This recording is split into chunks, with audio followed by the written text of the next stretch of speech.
I'm here today with Anne Rockhead, who was born in Montreal, Quebec. Anne was married to Kenny Rockhead, the only son of Rufus Rockhead, the owner of Rockhead's Paradise, a nightclub and the first in the city to be owned by a black businessman. Anne has two sons, who she stayed home to raise and then later worked as a nursing assistant. Anne's husband, Kenny, was sick for 4 years with ALS before he passed. Anne is very active in the United Church, and she belongs to a women's collective, CIBC. It's a group of retired ladies, and I'm going to get her to tell us all about that. I have a special guest here with me today, Kyristal Andrews, who is part of the Preserving Griot Tradition Project. It's an amazing project that connects our elders with young people to educate and preserve Black Canadian history. Welcome, Kyristal, for being here with us. Thank you. You're welcome. And thank you, Anne, for staying after service and joining us today. I know that you said you're not very much interesting about you, but I want you to tell us about your family, what you know about your ancestors, where they came from, and how they ended up here in Montreal. Well, What you might know. my mother was from Barbados and came here. My father was from Guadeloupe, which meant he was French, spoke French. And they met here in Montreal. And consequently, I'm the offspring of that union. However, a little of my mother's background, if you'd like. My mother was an only child, and she came here with her mother and her father. And what we didn't know then, or my mother didn't know, her mother was going through menopause with this only child. My grandfather, of course, like all black men, worked on the railroad, which meant he was out of town for like 3-4 days at a time. And my grandmother was going through menopause and was having difficulty. My mother, I believe, was 9 at the time, or 10. And Granny was doing some kind of strange things, singing at night by herself, and doing strange things. So much so that my mother was nervous. Went to the doctor, waited for Grandpa to come back into town, and he told my grandfather, if you don't find help, which in those days there was no help for menopause. Keep going. If you don't find help, she should really go back to Barbados, which was the outcome. She took my mother and they went back to Barbados. Wow. And she stayed there. Well, she had a sister who was a nurse, could take care of her. And she kept my mother in Barbados till my mother was about 12 or 13. And then she said, Ida, you have to go back to Canada and get your education. So my mother came back here, and fortunately there was a family that they had known, and they just kind of adopted her. And that's where my mother grew up in Montreal. Fantastic. So what was like for you, life growing up in Montreal? It was, when you know nothing else, it was normal. We were accustomed to racism. It was just part of everyday life. I mean, you lived where you lived, and you daren't think about going anywhere else. Because there were not too many houses. In those days, everyone rented. There were not too many houses available to black people. So that, once you did find a place, that the rest of the community kind of came around and built that community. So I lived on Canning Street, and was all I knew. I was a good student, I'll tell you this. And well, I say a good student, I was a student, and hadn't any difficulties. And I felt as a child, like 10, 11, you see, you finished grade 7 here. And I felt I didn't get quite the attention I needed. And it was only then that it struck me that it was because I was black. Those other girls in the class got the attention that I didn't. That, I believe, was my personal experience, you know? And how did that make you feel about yourself as a Black person? I was offended. I was annoyed. And this teacher was a matured woman who had white hair dyed blue. Do you remember they used to do that? Yes. Yes. And for that reason, I no longer liked her because I couldn't understand how she kept favoring that one and my marks were as good, you know? Right. That was the first real experience I had. And do you remember learning anything about Black history in school? No, not at all. The most we knew was Marcus Garvey. And we had the UNIA. You've heard it? That's where we used to go for outings, for events, the dances, the parties when you were a teenager, the parties and so on. And Mr. Tucker owned that building. And we used to go to the UNIA, and all we ever heard was Marcus Garvey was going back to Africa, which of course we all laughed at. I mean, who? See, we were so embedded with this. Who wants to go back to Africa? So that was the most we knew. You know, I really had very little knowledge about our background, and it was always so damn negative. You know, like you felt no pride in you understand me? My sons now, I see a difference in my sons, but we didn't feel that. We were Black, we just stayed Black. It was not easy. It was not, but you knew no difference, so it didn't matter. And you were talking about the racism, your first experience. I'm sure there were others. Oh, yes. What advice did your parents give you, or did they say anything about how to handle those kinds of things? No, not at all. I'll tell you what happened. I don't remember. There was an exam or something that I did well in, or I thought I did. And for some reason, I told him my dad was home. And he wrote a letter. Now, I told you this lady with the blue hair, Mrs. Gibbs.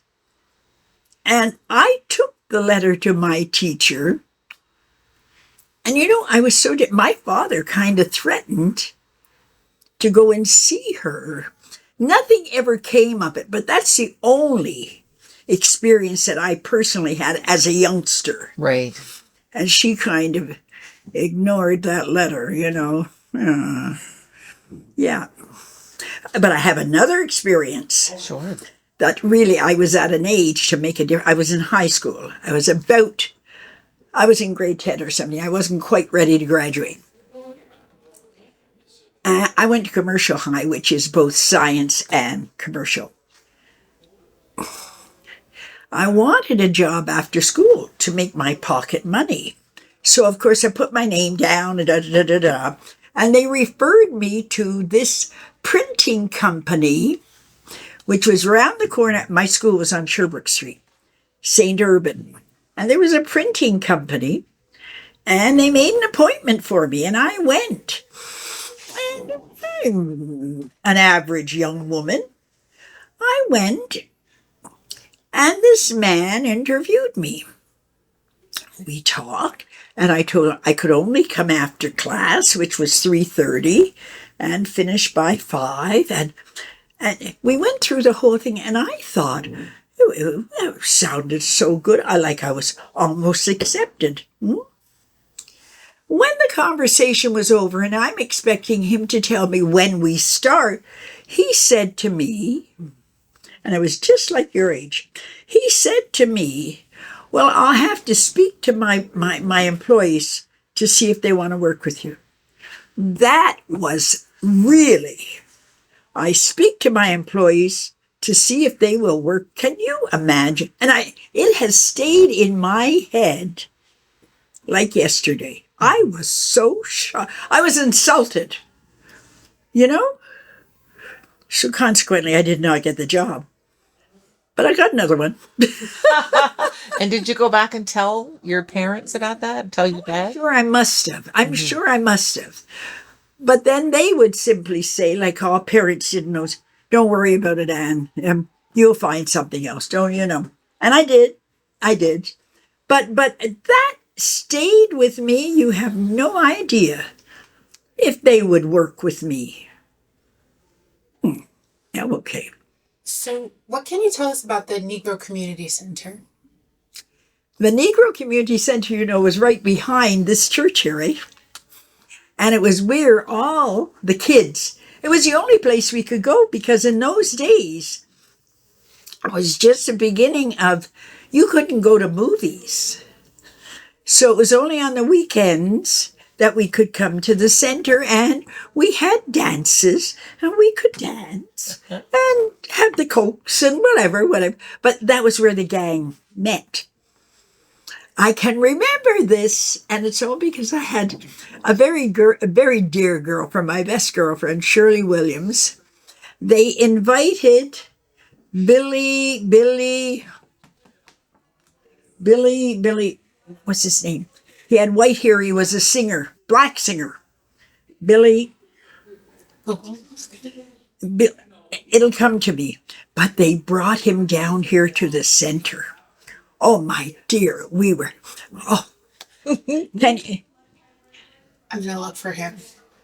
I know the name like I know my own. But it was such a treat to have this big performer who was here at a nightclub that came to us. That was one of the outstanding things. I remember about the center, but I mean, we did everything here. The center had the Christmas party. It had movies. I'll tell you something funny about the center. The head of the center was a man called Mr. Clyke. And every Friday night, now we came, whatever the movie was, didn't matter. It was so nice to get out, right, and go to a movie. So I don't know, but as we left, Mr. Clyke always told us, next week, it will be 39 steps. There was some big movie, 39. Every week, he told us, next week, because we never saw 39 steps. But that was the name of the movie. What other things did the center started here in the church? Right here. Okay. Right here behind here. Mm-hmm. And I mean, it was a beehive. It was where everyone met. It was where we did everything.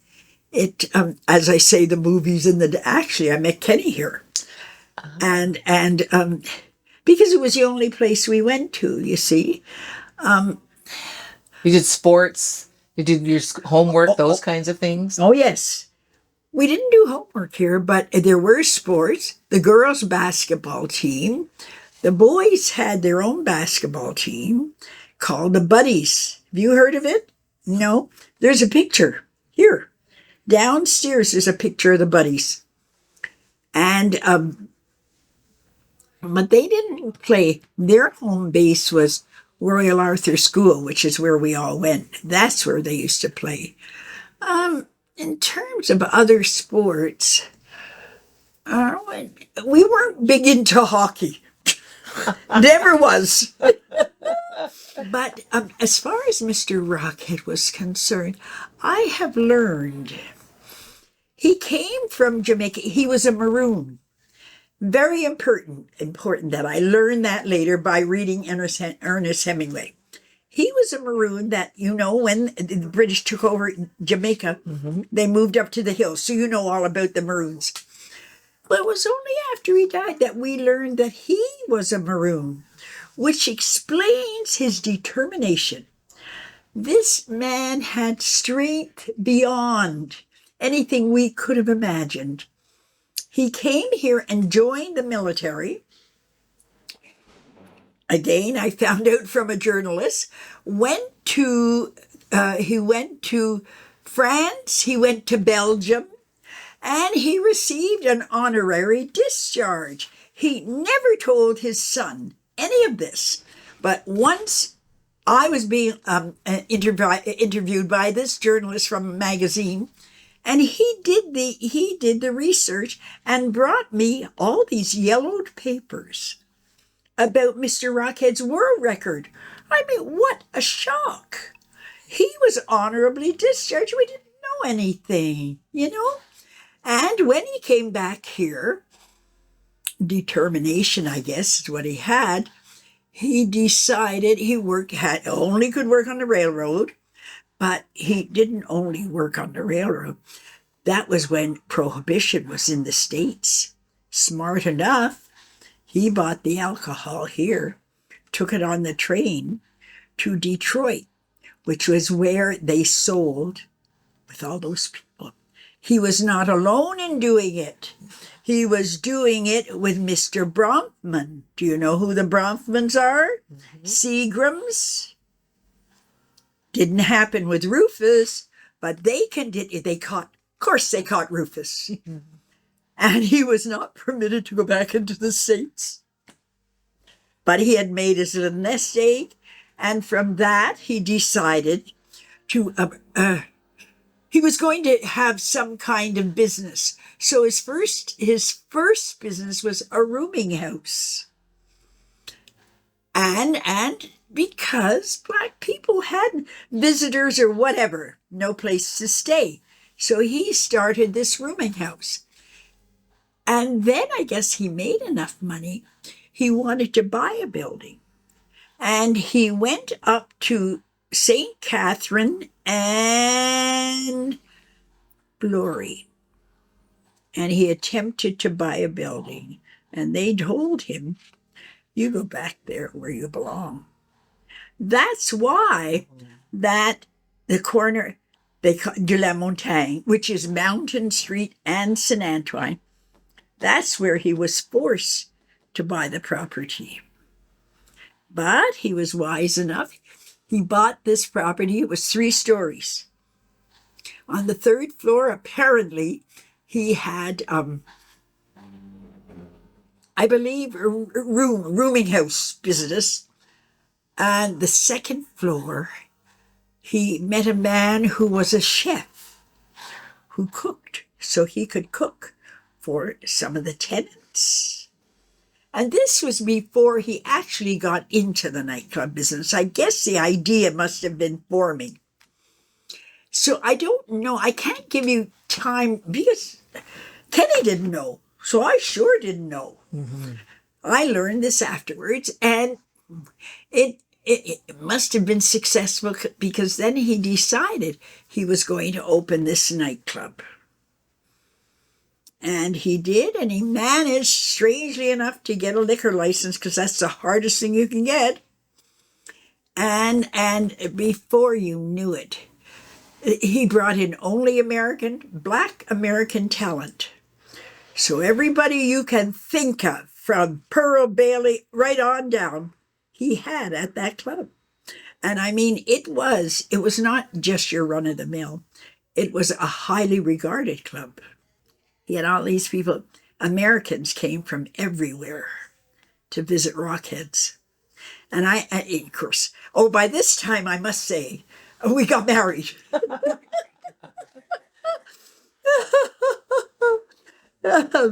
And so I could, it was not my place to come to the club, you understand? But I could come on Saturday night. By this time, we had the boys, 2 children. And I could come after midnight because it was the only way we could socialize because Kenny worked every night. So that on Saturday, I would come and meet him and we would have a little cocktail or whatever and have our friends come to the club, and then we would go out to eat because in those days, everything was open. So that's how we did our kind of socializing because he wasn't home to have people come to the house. So, and what happened to, how long do you know how long the nightclub ran and what happened in the end? I don't even know the dates. I would imagine it was somewhere around the 20s or the 30s, I think, when he started. And then it really blossomed. It really blossomed right up until after the war, the Second World War. And I can remember, and this is well in the 50s into the 60s, where you would go down on Saturday night. And if you can imagine this building, you went up one flight of stairs and you were on the first floor, which was where the performers were. You went up another flight of stairs and there was a mezzanine where it had an open section. You could look down. Your tables were all around this opening and you could look down on the acts. And Mr. Rockhead, Rufus Rockhead, was famous. He gave every lady a rose or a carnation. But the thrill or the exciting thing about it when I came down was that people were lined up from the stairs on the first floor all the way down the corner, all the way down Mountain Street. And there were mostly Americans that would come to this club because they could feel at home. Yeah, that in its heyday, it was amazing. Mm-hmm. Yeah. Well, speaking about heyday, your heyday, you were a nursing assistant. Can you tell us about that, the work you did? And I want to ask you only because I've talked to a number of people who were caregivers and nurses, and they talked about how they had patients who didn't want to be their caregivers because they were Black. I didn't have that problem. Of course, you see, I was going in for nursing. And I had already applied and it had been accepted, but it was summertime. I had just graduated. And I wanted, before the courses started in September, I wanted summer, make my money. And I went to the Bell. And even the Bell was a little bit funny. The Bell is a hospital? No, Bell Canada. Oh, Bell Canada. Company. Oh, sorry. Mm-hmm. Yeah. And when she was interviewing me, she was not so certain.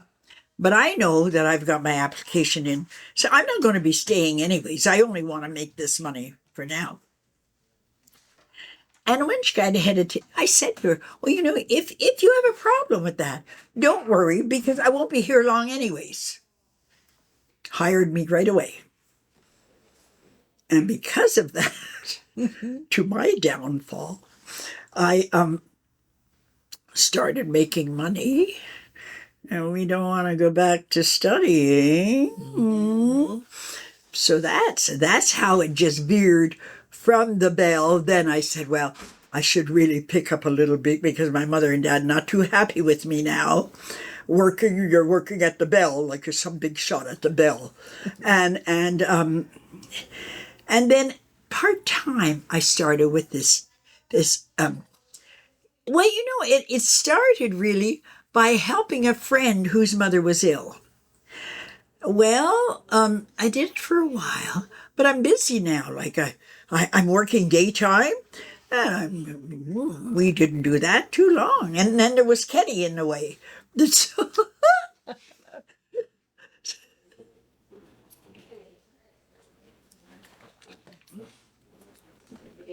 I only picked up on the caregiving after we married, and I kept my job at the Bell. And then finally, I did eventually get pregnant. It took forever. But anyways, so I stayed home with the boys. And then I decided to go back into it. And fortunately, I worked with an agency. They were selective as to who they sent you to. And most of my patients, I was private. I didn't do ordinary. And they were all Jewish. Loved me to death. So it was good.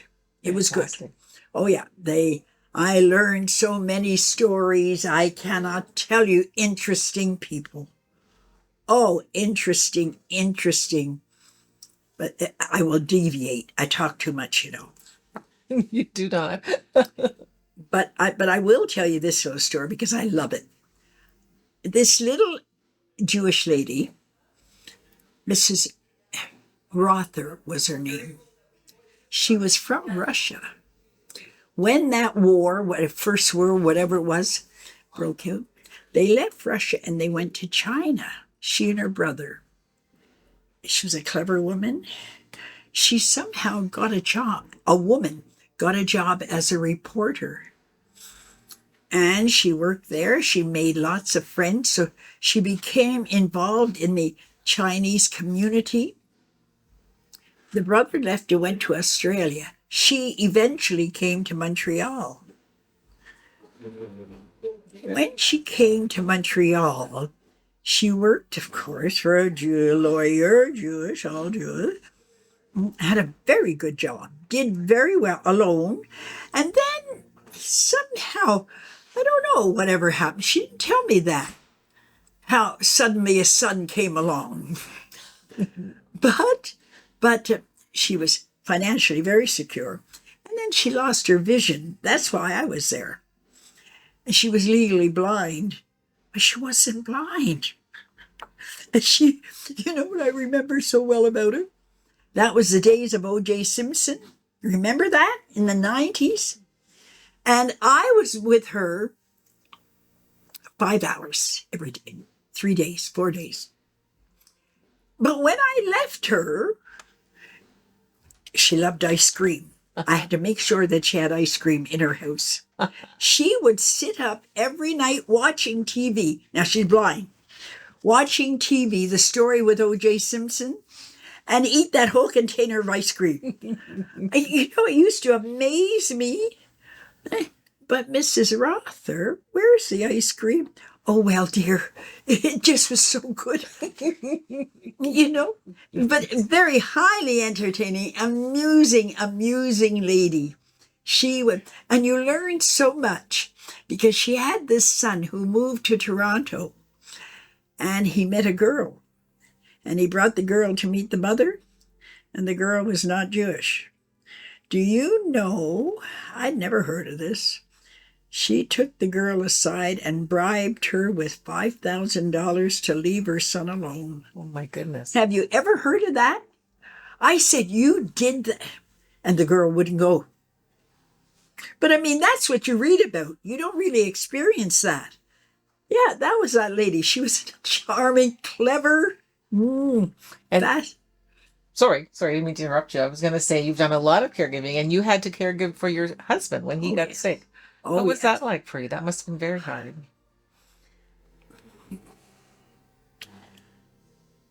You know, when they first tried to diagnose, all of a sudden, Kenny had sold the building by now. The business, the building, everything. And he was doing, what was he doing on the side? And then he said to me one day, you know, and I feel very tired all the time. This man has worked hard all his life. What do you mean tired in a way that, you know, even to walk too far is difficult. Anyways, we ended up in the hospital. They examined, didn't know what it was, this fatigue. You don't know whether you're reluctant. Do you go further? Fatigue is not a serious thing. However, we did go, someone recommended the Jewish General, and they sent his blood to Johns Hopkins. And that's how they found out about ALS. Now, what is ALS? You ever heard of ALS? Today it's common. Back in 2004, I'd never heard of ALS, but they referred us to the Montreal Neurological, which is where they have a special department.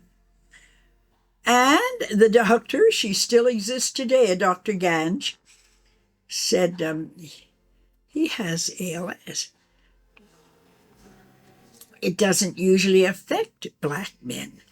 Black men with West Indian heritage. Well, I said, what's he doing with it? It can't be. You know, I mean, doesn't it sound weird? So they started treating him. And, you know, I'll tell you, Kenny was a clever man. But don't ask me what happened with this ALS. This man became so bright. They were coming to the house to visit him to ask for advice. What is this? You're not working.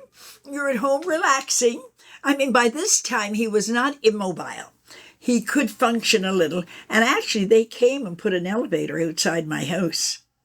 Oh, yeah, so we could get around. Yeah. But, you know, I used to stand by and watch. Because, like I could say, he was clever and he was witty. How come you're even smarter than you were before? With this ALS, doesn't affect your brain? Well, it didn't him. Nor did it affect his speech, which he was very lucky. Most people, it affects very quickly. the motor skills. So after a while, he had to be in a wheelchair. But I mean, you could sit down and talk to him. I'll tell you something funny. You know, people, because Kenny is Kenny and he's a rockhead, you get help from everywhere. And he's some man in Ontario whom we didn't even know, but he had done research on ALS.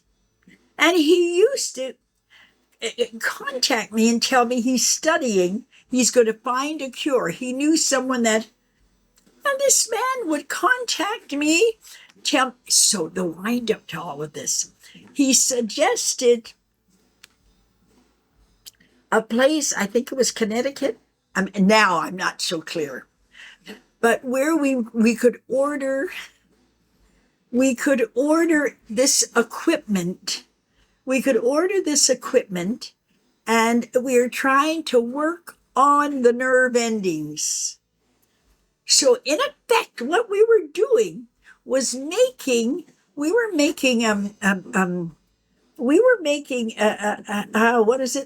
battery. We don't ask me how I did it, but don't ask me how I did it. And we used to do it every night. We had this pail.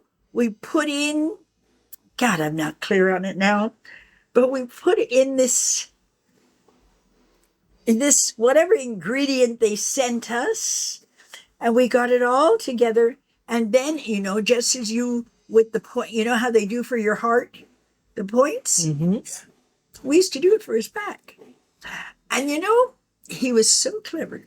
He knew he hadn't any confidence in this, but he tolerated it.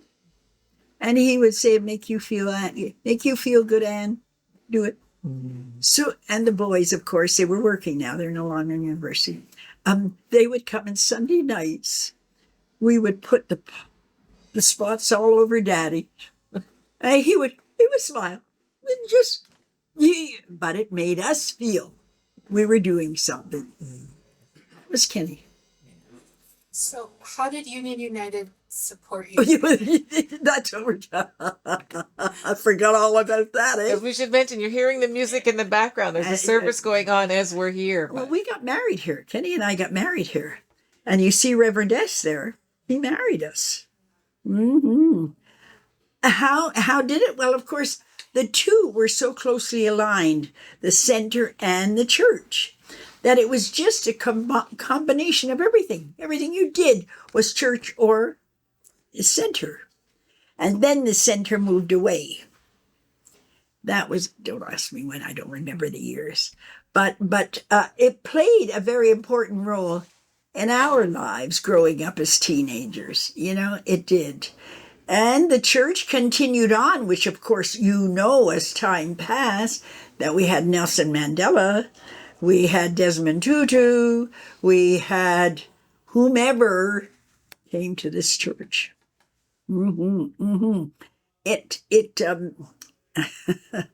I keep saying to the committee, we should be starting a fund. We need, the church needs basic roof, flooring. We need major repairs. We have such a storied background. We have to use this. Well, not everybody agrees with these ideas, so we're still working on it. But we really must start a building fund. Mm-hmm. This church, you can't let it go. 116 years old. So that, it has played a very important, and I'll tell you something interesting. Like Kenny was raised Catholic. The reason being, his father in business, in order to function here, never mind this, you had to be Catholic, priests. All the so-called 500s, as I used to refer to, all of them were Catholic. These are blacks. Went to Catholic school, went to Catholic church, came here for the socializing. Uh-huh. So that everyone knew they were Catholic. And that's how Kenny came here, and that's how I met him. He was Catholic, but he came here to dance, to socialize, that's the way it was in those days. All right, and I'm putting you to sleep, and it's time. No, one last thing. We're just going to ask. So you can tell that so this is really the community. Union United is the Yeah. community, right? Okay. Yeah. So we want to have one last question about young people. You were talking about the Big Girl Community Center. Yeah, so what would you love to have young Black people today in terms of what about the history would you love us to know? Like if there was one thing we can take from the history and pass it on to the next generation, what would it be? Well, you'd like to imbue or give these young people confidence, and that comes from your bones, your background. And this Reverend S that we had here, he was a man from Antigua, I believe. He came at very trying times, but he is the only women that could come to the city came as domestics. That's the only way they could get in here. And that, from what I understand, so this is well before my time, but he fought. He went to City Hall. He did whatever he could to try and get these women into something else. But he got the women here in the first place. It was Reverend S. That's something to be very proud of, that man. And he was a very intelligent man, very distinguished. And he went ahead, and then combining Reverend S and his efforts, and he had to go to court to fight for many, whatever was going on, because there's always crime. Reverend S was the one that did it. And what else was I going to tell you? And then you've heard about the Colored Women's Club. You saw the plates. They came along, and they were predominantly American women, but they worked with Reverend S. They started, I hope I got that right. They started, either they used to go to hospital to look out after the Blacks in a hospital. They took the steps that no one else had ever taken. The Colored Women's Club and Reverend S. That it isn't fine details that you'd like, but that was the starting. This Union United Church and that Colored Women's Club were very instrumental in the start of the Black community here, really. And yeah, it's something we should all be proud of. And someday, I believe, they're going to wake up and realize what a great man Reverend S was and what he did. That was long before all the others today. He stood alone. Not easy. He stood alone, but that man did things, and I'm not clear. There are so many other things, love, that I wasn't interested and didn't know, but So you would tell young people, know your history. yeah. Oh, indeed. Try to learn, because you only build on what you have. If you know this, then you can go and make you feel proud. That's what it's all about. You stand tall. And so, To stand alone. Yeah. thank you so much. Thank you so much, Anne. This was lovely sitting down with you today. Really Is that right? appreciate it. Thank you.